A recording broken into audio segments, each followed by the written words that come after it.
Good morning. Morning. Welcome to this auspicious occasion. Candidates, spouses, significant others, family members, and friends of the candidates, faculty, staff, and students, and honored platform guests. Welcome. We're gathered here today to acknowledge and celebrate two events. One is graduation, the other is commencement. Graduation is the end of a relatively short but arduous journey. I'm sure you're happy to be through with that. We're also gathered here today, and primarily to acknowledge and celebrate commencement.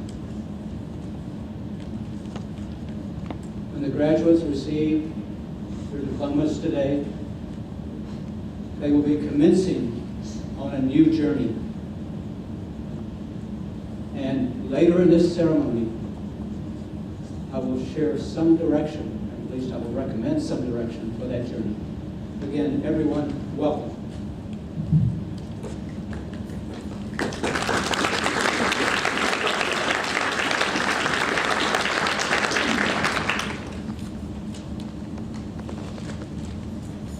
Good morning, hippies. And good morning, Jacarandas. And good morning to family, friends, and classmates of the MFA class of December 2013. The cohort that we call the Jacarandas began their journey toward the MFA right here in Culver City in December 2011. To provide context for the new journey they are about to embark on, I'm going to share a short piece of writing by another. The tightness and the nilness around that space.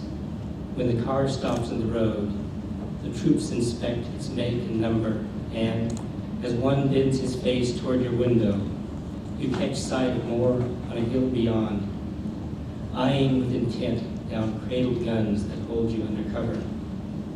And everything is pure interrogation until a rifle motions and you move with guarded, unconcerned acceleration. A little empty, a little spent, as always by that quiver in the self, subjugated, yes, and obedient. So you drive on to the frontier of writing, where it happens again. The guns on tripods, the sergeant with his on-off mic repeating data about you. Waiting for the squawk of clearance, the marksman training down out of the sun on you like a hawk. And suddenly you're through, arraigned yet freed, as if you passed from behind a waterfall on the black current of a tarmac road, past armor-plated vehicles, out between the posted soldiers, flowing and receding like tree shadows into the polished windscreen. That's a poem called The Frontier of Waiting by Nobel laureate Seamus Heaney, who died earlier this year. And so here you find yourselves, Jacarandas, on the frontier of your own writing and of all the great writers with whom you are now in conversation. Not interrogation, not guarded, unconcerned acceleration, not subjugated and obedient, not arraigned but freed, free to add your own voice to the conversation of humanity, regardless of posted soldiers, tree shadows, and polished windscreens. Everything that matters in the world is at risk. At times you may quiver under the enormity of that, but no squawk of clearance awaits you. Only the sound of your own voice engaging other voices. On the frontier that opens before you now, there is only one thing you must never be: silent. Speaking for the Jacarandas today, Liz Marisol Quintana.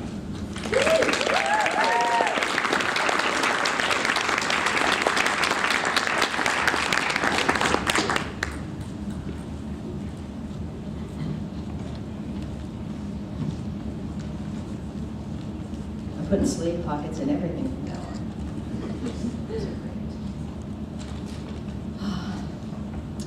If you meet the Buddha on the road, kill him. So said the 9th century Buddhist master Lin Chi, explaining to his students that spending their energy focusing on attaining enlightenment would actually hinder their search for that enlightenment. At the orientation for each new cohort, Steve Heller gives the same promise. This program will change your life. We sat in that big room, looking at each other and wondering exactly how our mentors would mold us, how the literature we'd be reading would inspire us, and how the workshops we would attend would hone us into the writers we aspired to be. We had landed in this new place, and in that first residency, we watched the outgoing cohort. Even though we hadn't known them before, we could see that they were energized, inspired, and full of promise, the enlightened beings we ourselves wish to become. Antioch has encouraged us to walk the Buddhist Eightfold Path. We practice right view by understanding how we can advocate for social justice in the world. Right intention comes of wanting to make the world a better place through our words. Right speech requires honing our skills as artists so that we may be well understood and reach the widest possible audience. Right action means understanding the effect our words have on others and modulating them accordingly. We must employ right effort by educating ourselves not just in the ways of our craft, but about what is going on around us in the world. Our right mindfulness will make us aware that our every action, from where we get our morning cup of coffee to what we say to our family and friends before we go to sleep at night, has consequences in the world and can be a force for change. Right concentration is the hardest, because it means that we must apply ourselves every minute of every day to remember to do all the rest. Drop by drop, the water pot is filled. Likewise, the wise man, gathering it little by little, fills himself with good. Now, we've come to the end of our program. We are the outgoing cohort, calling to our friends in the halls, sharing our victory stories, inspiring newer cohorts with the promise that we've displayed. If we look back, we realize that more than the mentors and the workshops and the classes, the thing that changed us was the hours that we spent writing, reading, and editing. The friendships we made during lunches and lectures and shored up on Sakai and Facebook.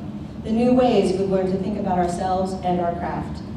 From here, we take our new awareness out into the world, and what we do with it is entirely up to us.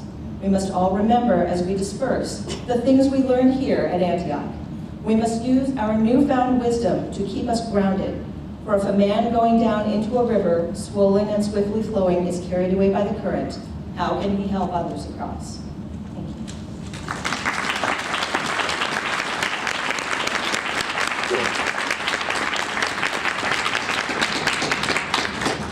Thank you, Lise. To welcome the Jacarandas into a post-MFA world, Alumni Council member, Kate Maruyama.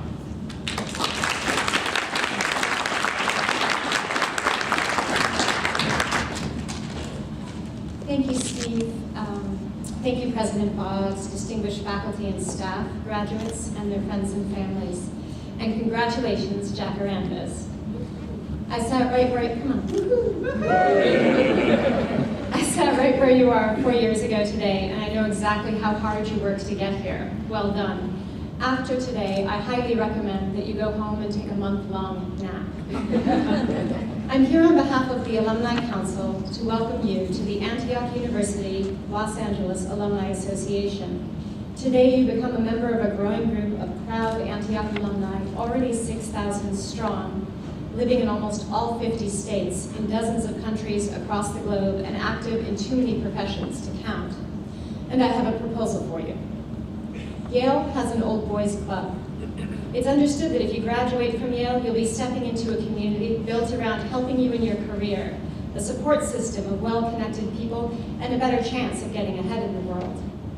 USC, Notre Dame, and dozens of other universities have alumni networks so strong that people actually apply to those colleges just to get a foot in the door of that very network. So here we are at Antioch, a motley group of hippies and do-gooders, a crew of artistic souls, our hearts throbbing with a desire for social justice in the world. As a member of the Alumni Council, I've had the privilege of meeting alumni from all of the various programs within the university, from the BA program to MAP to MAOM, Masters in Education, and the new Urban Sustainability program. I've gotten to know Antioch as an identity larger than the MFA. All of the alumni I've met may not have been hippies, but I can assure you they are do-gooders, artistic souls, hearts throbbing with a desire for social justice in the world. Every single alumni I've met has been transformed by this school, particularly by the friendships they formed during their time here with fellow students and with faculty. So what I propose to you is that first you reach out to your classmates, keep in touch. These are the people who will be formative in your writing life and in your careers. Check in with the Alumni Association, make sure you're on their email list. Antioch, being Antioch, has a lot of atypical, extremely cool alumni events. And in the near future, many of them will be available to you online. Find me on Facebook, friend me. I know a lot of Antioch graduates and writers outside of my class. Jump into the community. And I ask that you get to know alumni outside your program. But most important, I ask that you keep your ear to the ground, and when an opportunity arises to help a fellow Antioch alumni on his or her career path, you seize it. There's no reason that this motley group of writers, educators, psychologists, managers, and urban superheroes can't work together to help each other along in the myriad of careers that they grow into. There is no reason we can't create a diverse human network that can put those old boys clubs to shame. You're not finishing a program, you're becoming part of something bigger. Work it for all it's worth.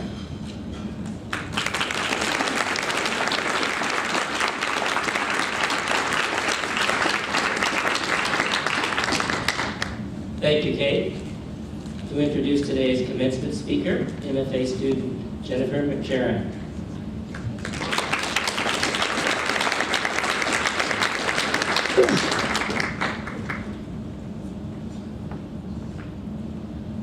Ever since the first Levittown was built, Americans have decried the banal horrors of suburbia. Perhaps there's something about the mass production of similar houses that reminds us of a hive and hints at a hive mind information. Aerial photographs of these classic post-war housing developments highlight their architectural monotony, and for some reason we fear that boring places can make us boring. That a landscape carpet bombed with little houses made of ticky-tacky can make us all the same. Disaffected refugees from suburbia gleefully proclaim its evils: consumerism, conformism, racism. You only need to glance at contemporary culture to see the sneers embodied in the work of David Lynch, James Howard Kunstler, Mike Davis, movies like The Truman Show, and the list goes on. Yet if you look at the numbers, most of us live in or hail from the middle landscape that is suburbia. It's green but not rural. It's full of shops but definitely not urbane. This is home. Home to so many.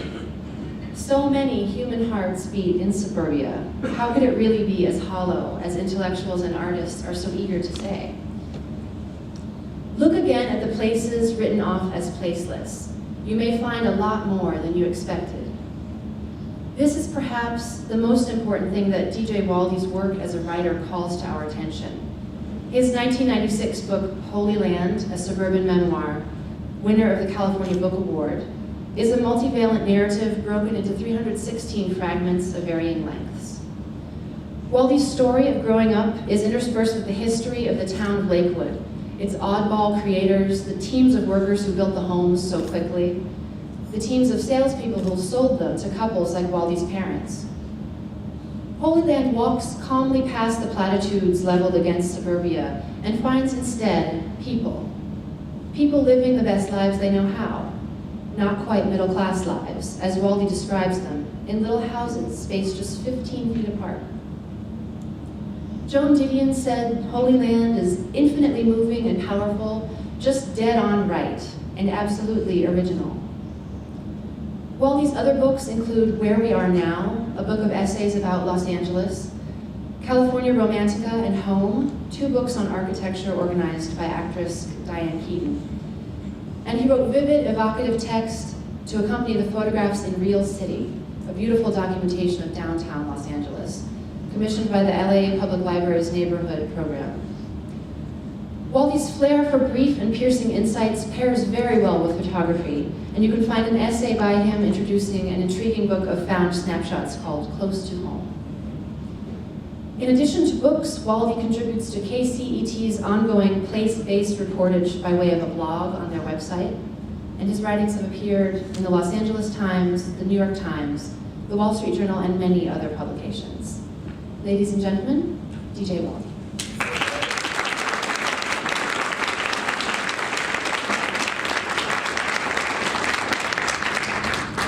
Thank you for those very, very kind words. And my thanks also to Professor Steve Heller, Program Chair, to the program's core faculty, its guest faculty members, and its students.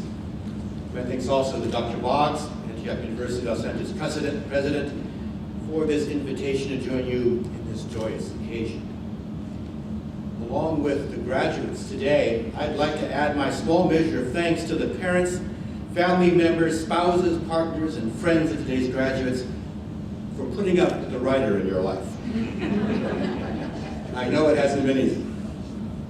It hasn't been easy watching someone you care about spend thousands of days trying, failing, sitting, thinking, resisting, and daydreaming, and raveling and unraveling a web of cruelly uncooperative words. You've all seen your beloved sitting and staring at the blankness of a white sheet of paper or the white glow of a monitor, sitting and staring with no recipe, no guidebook, no trail of breadcrumbs, leading your beloved to the safety of a thrilling sentence, a finished paragraph, or a completed page. As Sharon Rowlett wrote recently in Brevity, the Journal of Concise Nonfiction, as cliched as it may sound, that stuff only arrives by inspiration. Before inspiration quickens fingers into typing or a pen into roving over the sheet of paper, tears, sweat, and sometimes blood gets poured out, and all in the hope that something bold, original, and heart-stoppingly magnificent will result. But as Rowlett wrote, there's no direct link between suffering and the end result. The sentence or paragraph or page seems so disconnected from the writer's effort that every writer asks why the words didn't show up earlier before the writer had that little visit to hell. Even worse, the next sentence, the next page, the next piece of writing will be another visit to hell. And the writer never has a clue, never knows exactly how to do what the writer does. Having finished the sentence or the paragraph or the page, the writer cannot be sure that inspiration will ever supply the words again. And yet writers go back to their little hell over and over, even though writers know they are condemned to use words that continually wrestle with the writer's desires. Words that simultaneously lift the writer's heart and break that heart. You who are the honored graduates today know exactly what I mean.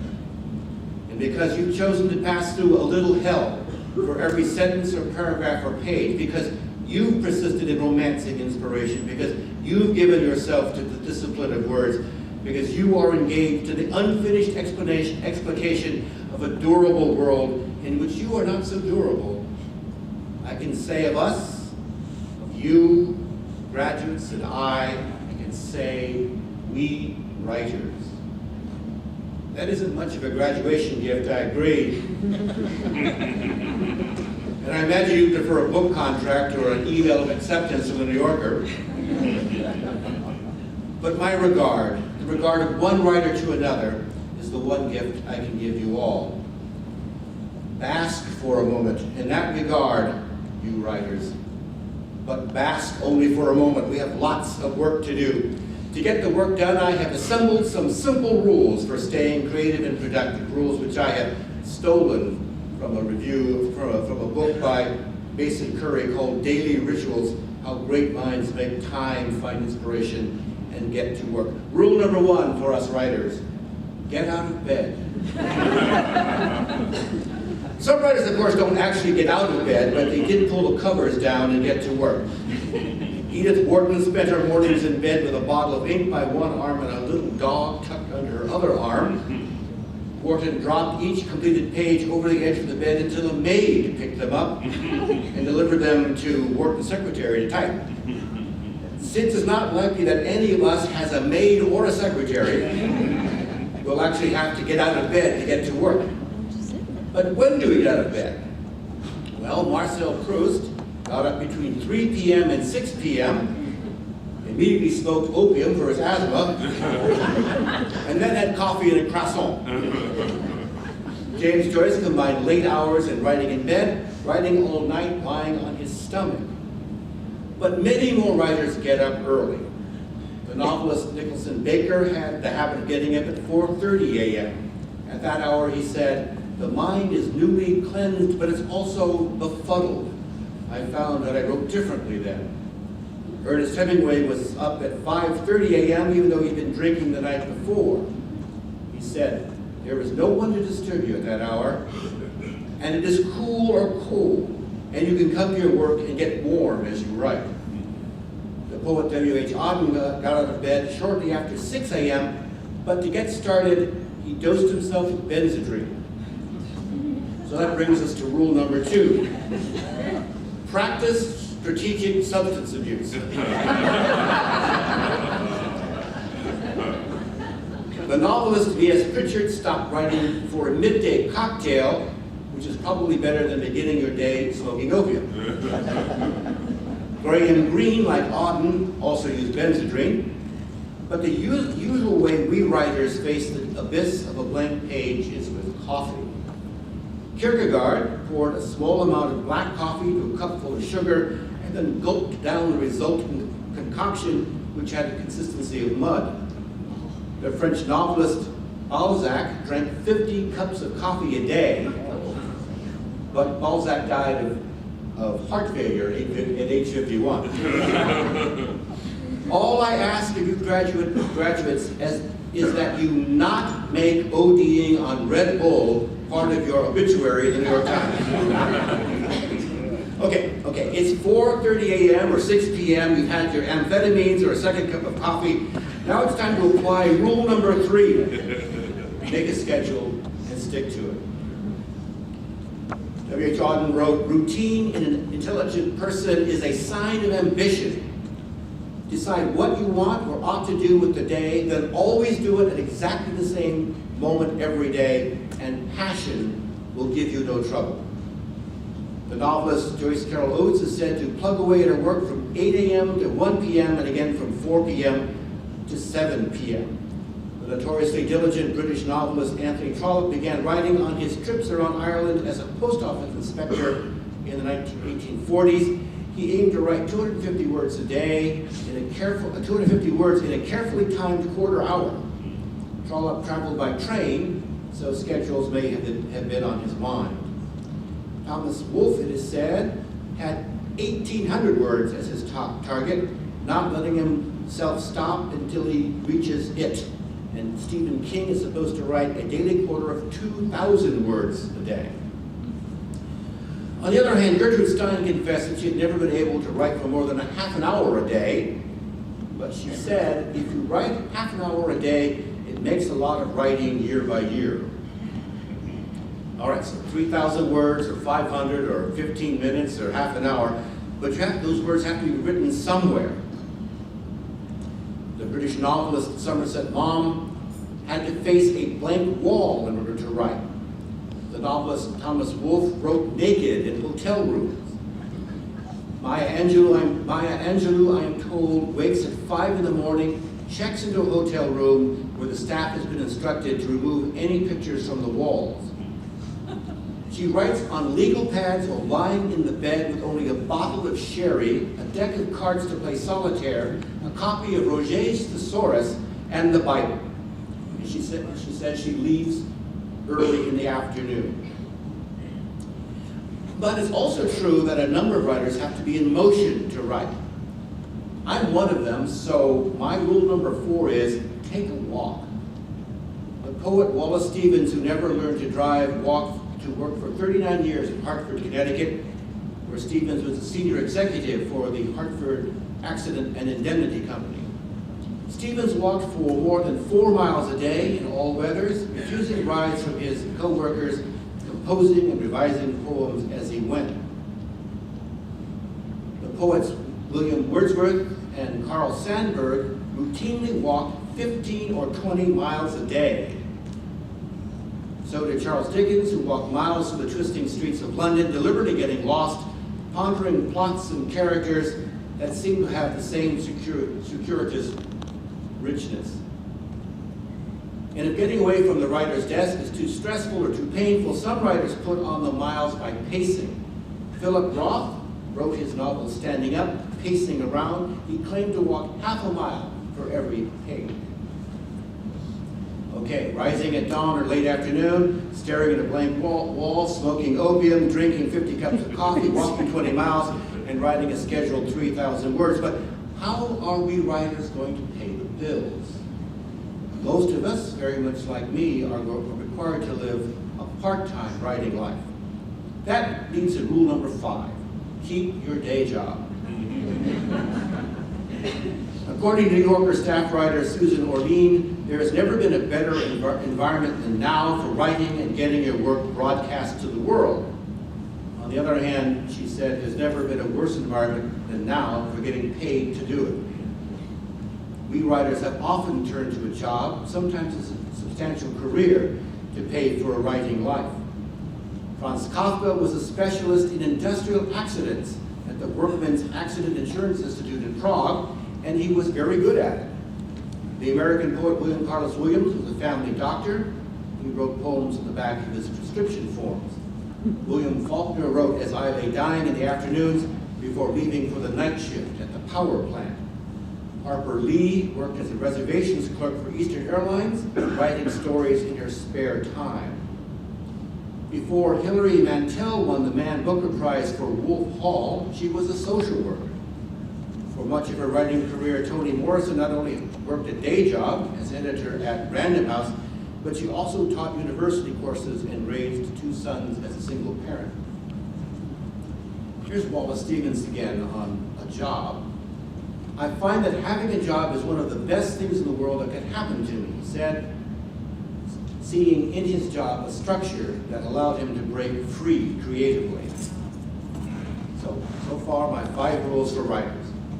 Get out of bed. Make your writing habitual. Manage your substance abuse. Take long walks.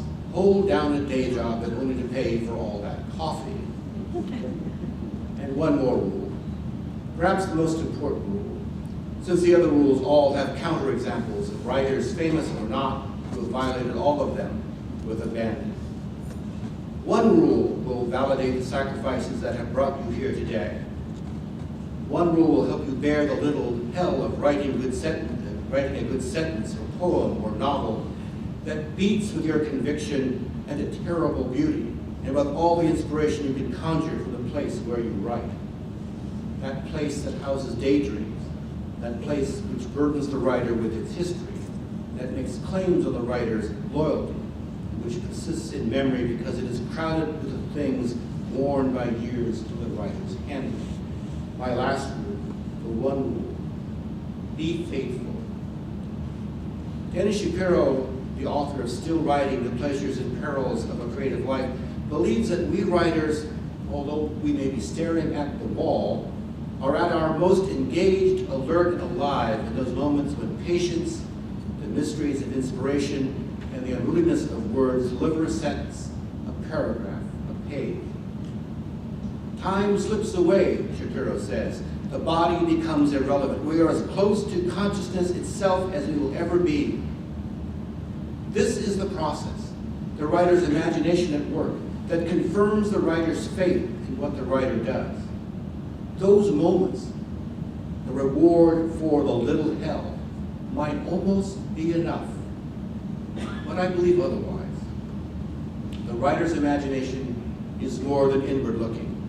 Our imagination as writers turns outward as well.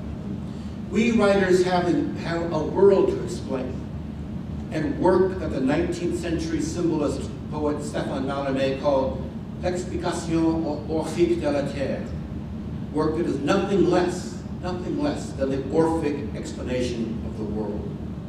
That is the work we do. It is our responsibility to delve into ourselves in that world. If what we writers are doing is what Irish poet and Nobel laureate Seamus Heaney likened to digging heavy blocks of dark turf from a muddy bog, that's what we do, that work. Then we writers must remain faithful to the work of explaining the world and ourselves in it, all the while using the trustworthy words of our community's language. That work requires an outward-facing imagination, what I believe to be a moral imagination that combines recollection and stillness with an active projection of the writer's sympathy into the future. As much as it is a sense of wonder and delight, this imagination is the writer's best means to help men and women know one another, to trust one another, and to form communities that bring to life in them what the novelist Flannery O'Connor called habits of being. That moral imagination lifts my gaze from me to regard you in the place where we are together. It's a gift that will not let me rest with only daydreams for consolation. It leads me to a world that must be explained, even though the world can't be explained fully. It brings me to fall in love with my part of the tangible, durable world, and to continue acting in that world even when all I have are words. We writers spend a lifetime bearing some words into the community we call home, always unsure that we're getting anything right. And if we have some supreme moments of inspiration, imagination, and sympathy, we are left afterwards always fearing that we will never get anything that right again. It is our faith in words and in our work, faith in our community and in our home, and what little faith we have in ourselves that propels us forward. Seamus Heaney again speaks of his work as a writer in the poem Digging. In it, Heaney speaks of his father and his grandfather turning the wet black soil of Northern Ireland the muck of their place in the world.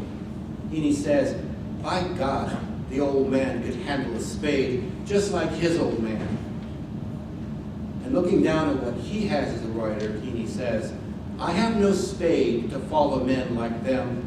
Between my finger and my thumb, the swat pen rests. I'll dig with it. With that conviction, we writers dig into a personal past, a cultural past, a poetic or mythic past, and even a linguistic past. In a world swiftly going neutral and shallow, we writers stay dug in, not to strike a pose or merely register a protest, but to bear witness to a moral imagination that unites the personal with the public. Be faithful to your imagination and to your work, writers, and dig deep.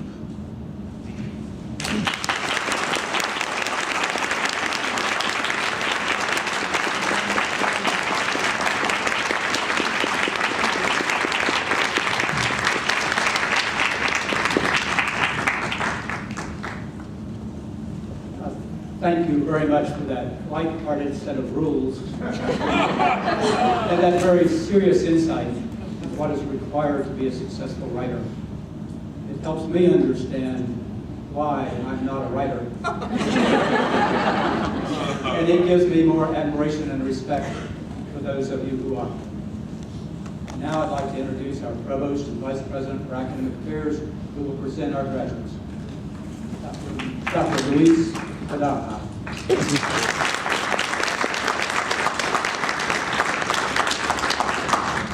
Good morning and congratulations.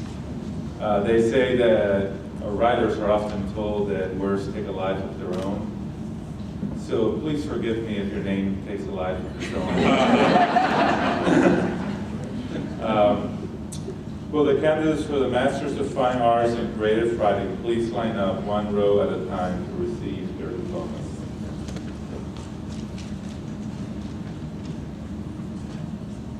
Keith Alexander.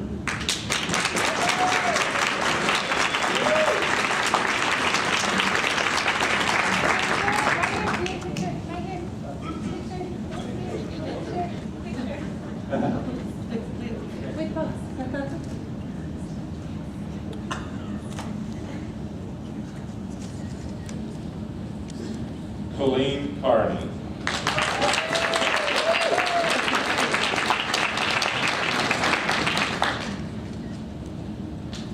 Gina Rochelle Duche.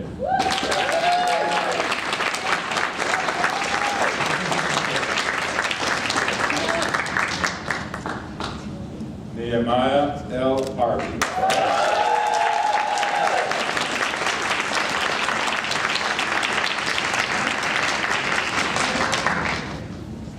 Sarah Coons.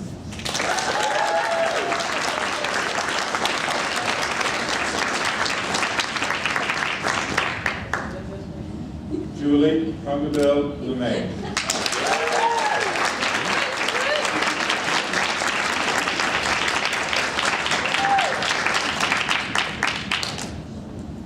Allison Lynn.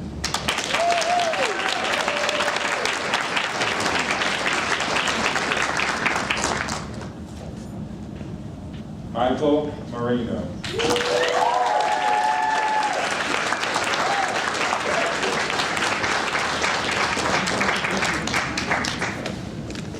Sheena McFerrin.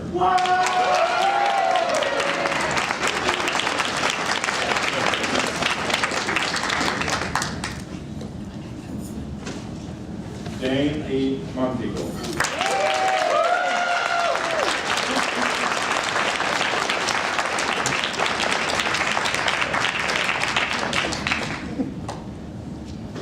Daniel Jose Holder.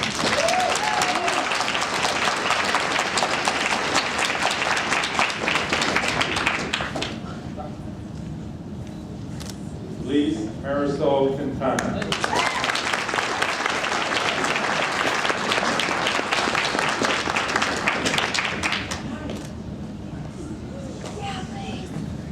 Daniel G. Reinhold.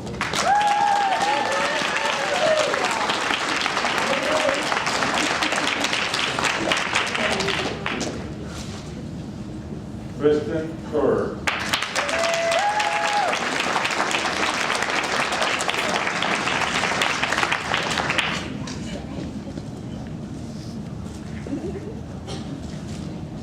Tom Stott Pendle.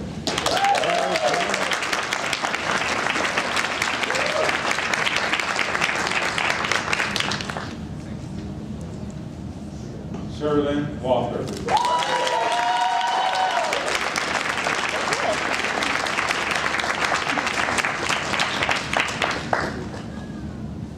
Emily Wilkins.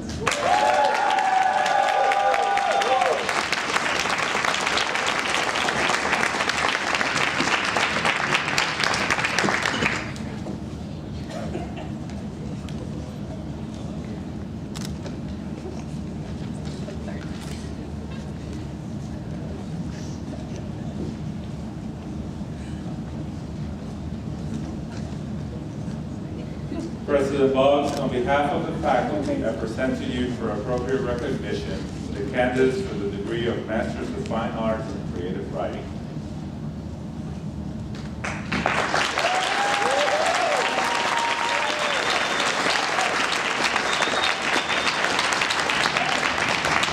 On the recommendation of the faculty of Antioch University, Los Angeles, and by the authority vested in me by the Board of Governors of Antioch University,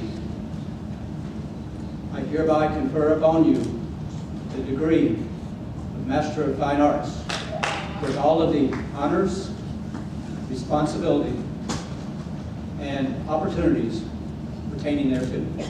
Congratulations.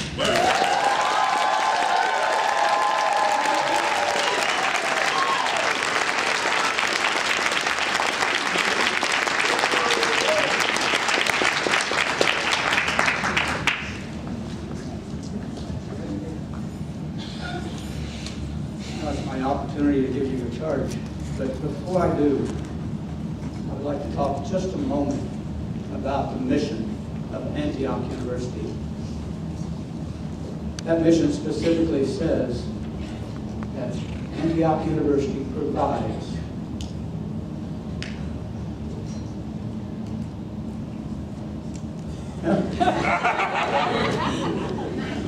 and I apologize, I always get get nervous at these events, and this is an example. So I'm going to start over. Antioch University provides a learning-centered experience that empowers students with the knowledge and skills to live a meaningful life and advance social, economic, and environmental justice. Those words resonate with me. They did when I applied for my position at Antioch. I had the opportunity to serve as provost for 2 years. I've served as president for 3. The words are eloquent and have deep meaning. But the truth is, the mission means nothing unless you're committed to living the mission. Consequently, now that you have,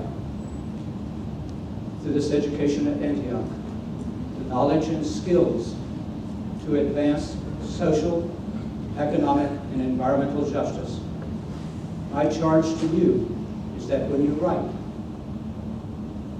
your short stories, your articles, your poems, your biographies, your histories, or your novels, that you do so with the intent to advance social, economic, and environmental justice, and that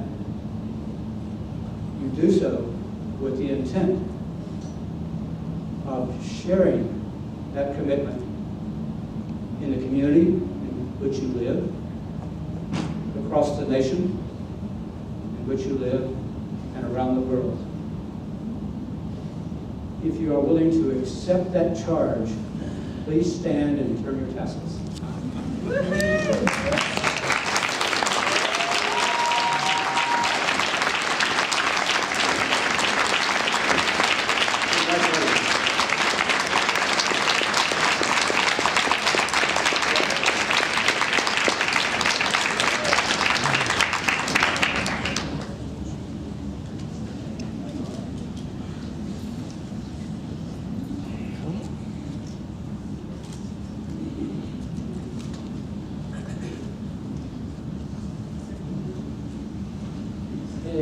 You are standing already.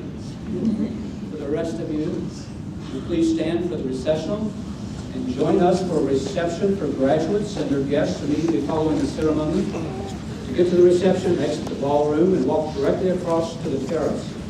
The platform party and the MFA faculty will lead the recessional, followed by the graduates and then our guests. Thank you so much for coming today. And graduates, again, congratulations. And don't forget, we live the mission.